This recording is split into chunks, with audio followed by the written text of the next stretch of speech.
had a mechanic shop when I was a little kid, and then he worked for Napa, and my mom is like a cook for rich people. And I grew up in a trailer park, but it's an Aspen trailer park. So when my parents got divorced in my early 20s, they sold their trailer for like $250,000, which is true. I mean, that's how that town works. But so it was a wild place to grow up. I mean, what's like that?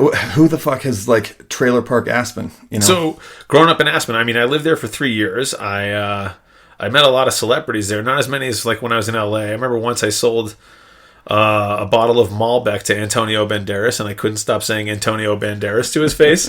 I turned around, I'm like, Antonio Banderas. He's like, my friend.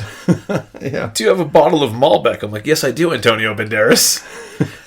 I go, how was skiing? He's like, oh, great. He was there for like the celebrity ski thing or whatever. Yeah. He's like, oh. No, he lived there for a while. Oh, did he live there? Okay, yeah. And I just kept saying, here you go, Antonio Banderas. Would you like to put that on the room? He's like, absolutely. And he's got his face like in that like permanently fixed position of like one eyebrow down and one eyebrow up and like a weird smile. Like he's deciding if he's going to shoot you or not. He's like, oh, my friend. I'm like, what are you like? Are you like plastic surgerized like just to be into that state? I don't know. But anyway, so you must have like run into people. I was only there for 3 years, like Drew Carey, Antonio Banderas, Kevin Costner, Kurt Russell.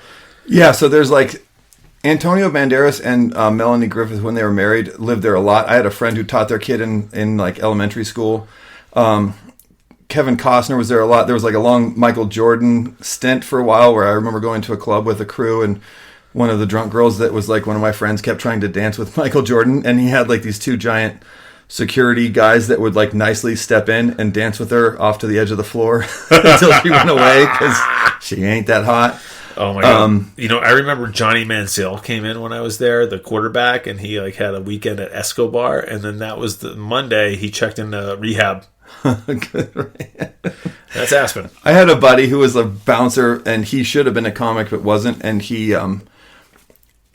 kept acting like he didn't know who Dan Marino was when he was trying to get into a bar.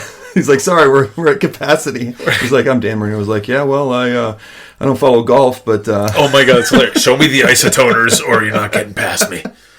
Yeah, you'd see like, okay, so dual story that's a little funny. I was like playing guitar at an open mic, and I'm like a dickhead who talks to everybody, and I'm talking to some guy. I'm about to go up, and he happened to be friends with Kevin Costner, and they were at the bar, and Kevin Costner rolls up. He's like, hey, buddy, you about to go up? And I was like, yeah, I am. He goes, you got a tambourine? I'll jam with you. And I was like, I got maracas in my car, Kevin. Oh my God, that's hilarious. Kevin Costner's like, I don't know what's funnier, like Kevin Costner wants to jam with you, or that you have maracas in your car. I mean, car. I don't think he was serious, but he was trying to be nice. And he's like, sorry, buddy, tambourines are nothing. Well, meanwhile, the thing that I didn't spring on him is that I was raised a Jehovah's Witness in Aspen, and there was this like Mexican woman that was going to church with me all the time that I knew, and she was a nanny for this woman who she would bring this little like super blonde little like 4-year-old kid to church all the time, and she's like, it's Kevin Costner's kid, except he won't admit that it's his kid. Oh no, okay. And so this is going on forever, and then like a year later, you read in the papers, the woman actually sues him, and it is his kid. They do a paternity test, and he has to start paying oh my God, child support for this little kid. The kid's rich. And now the kid's a Jehovah's Witness. Well, no, he's not. But oh my God, that's hilarious. That's the kind of crap you see at Aspen. So yeah, that's Aspen. And you got out of that.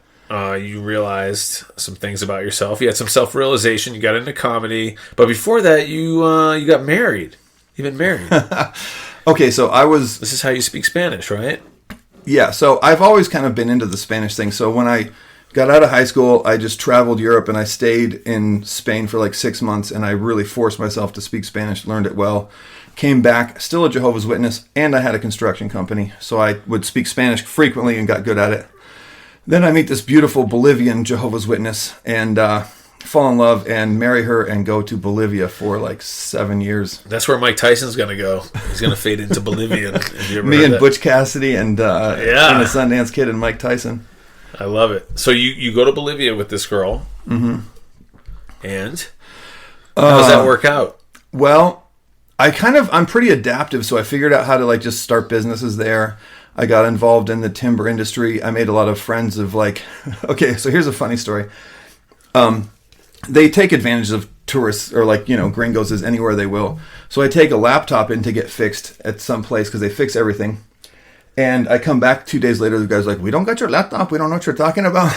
But the funny thing though is that like I have all the connections there. And so I'm talking to my wife's cousin who's like a DA basically. And he's like, call this guy, give him $20. He'll get your laptop back. District attorney, by the way. Yeah. Which means that you're the same thing as the criminals in that country. So this 6'5" brute of a Bolivian dude shows up and he's super nice to me because he knows my cousin. He's like, I'll figure this out for you. I give him $20. He goes into this shop. He's back in like 5 minutes with my laptop. Wow. And I'm like, what'd you do? He's like, I told him it was your laptop. Don't worry about it. Someone's bleeding on the floor in the back room. No, I don't think anything like that happened. Okay. Fast forward. Why this is a good story is fast forward to 2 years later. I'm good friends with this Dutch guy who is running a Dutch timber mill down there.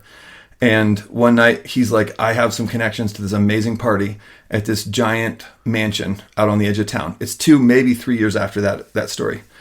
We go out to this giant mansion. There's like Hummers and Land Rovers and Range Rovers parked out front. And we go into this party that's very opulent.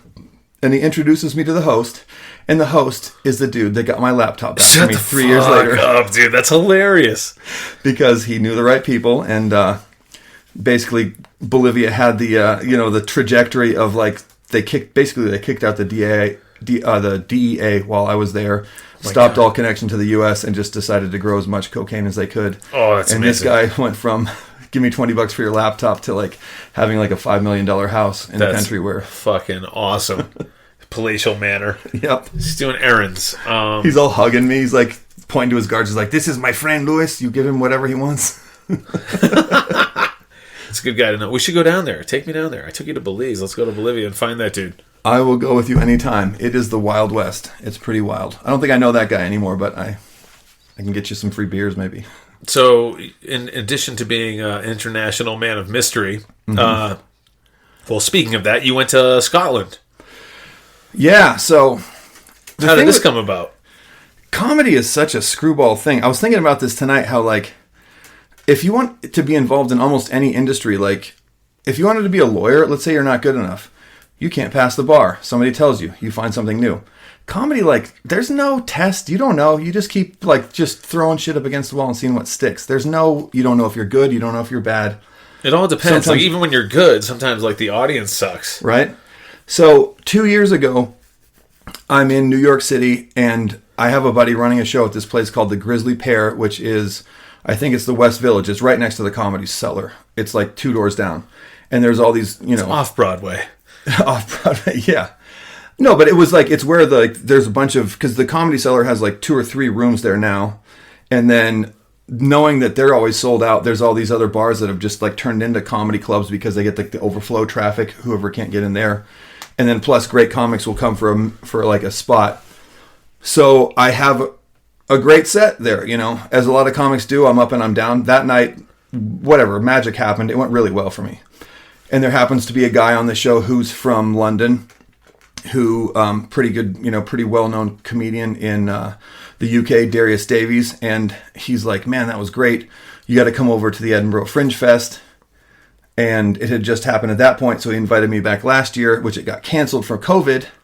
We stayed in contact, and he brought me back this year, and having little kids and everything, I could only go for like 3 days, but he's like, doesn't matter. I can get you on a bunch of stuff.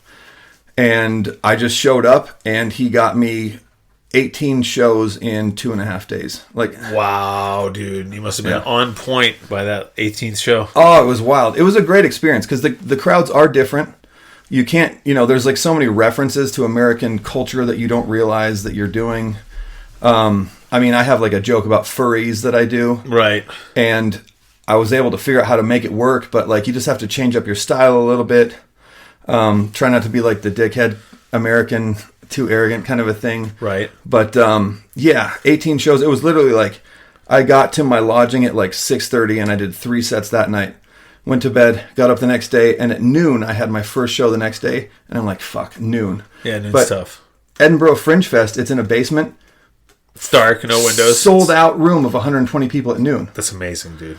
I do 7 sets that day. I do 8 sets the next day. Wow. I just party until I have to leave for the airport at 4 a.m, get on a plane at 6 the next day, and come home. So I did 18 sets in like 2.5 days basically. Fucking comedy. It's so weird. It was awesome, and the people were brilliant. The city's amazing. Edinburgh's incredibly beautiful.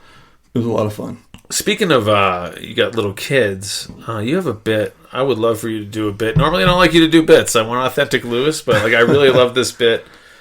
It's biological. It's about watching your child be born. Yeah, the fact that babies have a soft spot on their head. This is the one. Yeah. So I'll preface this by saying I came up with this bit exactly at the moment it happened, and I have photographic evidence. And I'm standing in front of nurses trying not to laugh. But the bit is basically that we all know babies have a soft spot on their head. That's common knowledge. And I always thought that came from sex during pregnancy, right? I'm not packing a lot of heat, but with 255 pounds of wild driving ass, you can do some damage. So turns out that's not it at all. It turns out that the soft spot on my son's head serves a function. It allows for his skull to get sort of mushed down into this cone shape, so that it will fit through the birth canal. And I saw that and I was like, damn, it's only day 1 and pussy's already messing with his head? Bam! I love that joke. And I shit you not, I was literally looking at his head coming out, and like the nurse is about to have me like snip the umbilical cord, and I'm like, she's like, what? I'm like, don't worry about it. Don't worry about it. We'll write this down later. Do you have a pen? I don't understand that. Like, why does the husband have to be in there? You know what I mean? The dad, like, doing the snipping. I mean, how'd you feel about that? Did you feel like you were like, I have to do this? Or this is fucking horrible and gross and I may pass out? Okay, so my son, it was 100% bullshit. Let me just say that. And the reason I say that is because they literally, like, it was a really long labor, and so there were some like medical questions, like, to make sure everything's good. And so they actually like pulled him out, cut the umbilical cord like a foot long, and put him on a bed. And they're like, do you want to cut the umbilical cord? And so I came over to my son, who was disconnected and had like a little like clamp on his umbilical cord, and then like another 10 inches sticking up. I'm like, okay, it's total bullshit. It's like the ceremonial. Yeah, it's like clipping it's like when like the governor snips the ribbon on the breaking ground of the new, right, like does the shovel, he gets a weed out. Yeah, and then catches a helicopter back to the Malibu or whatever. Like it's absurd. And I gotta tell you, because like you're with a medical professional, and I don't trust medical professionals, especially surgeons. Okay. Like, if you can cut into a person, you should either vomit or cum your pants, depending on where you are in the psychopathy scale. You know what I mean?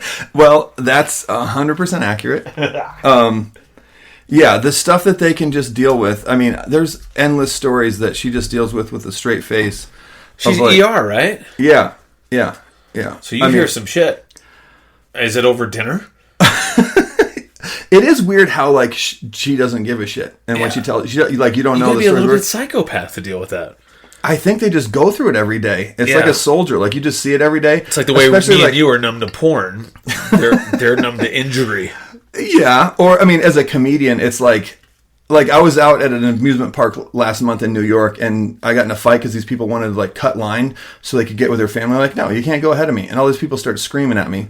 And all my in-laws, who are like, he's like a civil engineer, they're like, oh my God, that was so bad. I'm like, I talk about my dick on stage in front of strangers. Yeah, I'll tell these people I don't give a fuck at all. Yeah. And like, to her level, like, she told me a story not too long ago about a guy who came in and they couldn't figure out what was wrong with him.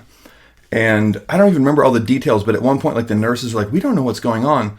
And he's just here from Portland and we don't know what's going on. And she goes in and she pulls back the bed sheets and she's like, excuse me, sir, is that semen on the bed?